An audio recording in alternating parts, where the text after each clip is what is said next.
This afternoon we're talking Tiki, and Claudia created this also on our canvas, and it looks like it's got a crinkle effect, and it's truly a piece of art, and it's just lovely to look at. Love the colors. Claudia, how did you do this? Well, first of all, I had my canvas, I textured my canvas, and there's several things out there that you can use for texture. You can go to the local art store and get what's called a molding paste.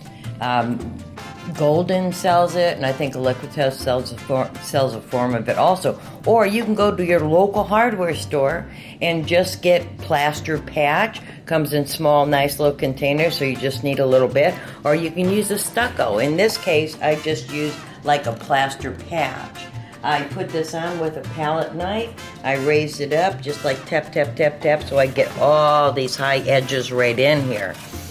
After it was completely dry, and it's important that it's completely dry, then I painted it a background color. I did paint this one white. Now the important thing to do, especially when you're using any kind of molding material, is you want to seal it first, because it is water soluble, so when you're painting over it again, you could loosen it up. So I sealed my texture, and then the next thing I did was I painted it in a tan background. And I painted the whole thing so it's there. And then after that, important note too, you need to seal it again because you're going to be adding another color on top of that. And you don't want it to blend or just soak into that other paint. You want to be able to remove some of that paint. So I put my next color on and let it sit for a few minutes, and then I just took a damp sponge or a damp cloth and just wiped back over it to remove some of the other color. After that, I've sealed it again, believe it or not, because that's really kind of important to do, and then I whitewashed it. And after I whitewashed it, I sealed it one more time.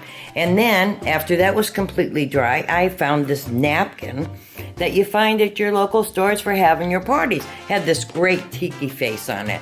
So I split the napkin in half because napkins come in two parts. You have to remove that white backing very carefully so you do not tear the image. Then you apply some decoupage paste all over where you're going to be applying your napkin.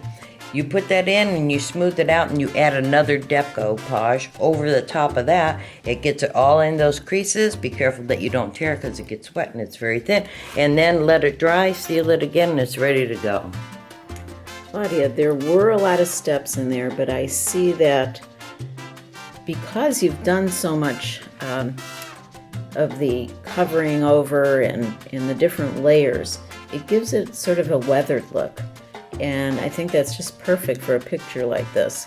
This would be something that would just be a great decoration in a rec room or any place. Yeah, and you can use the same effect on anything. You can use it on wood or whatever.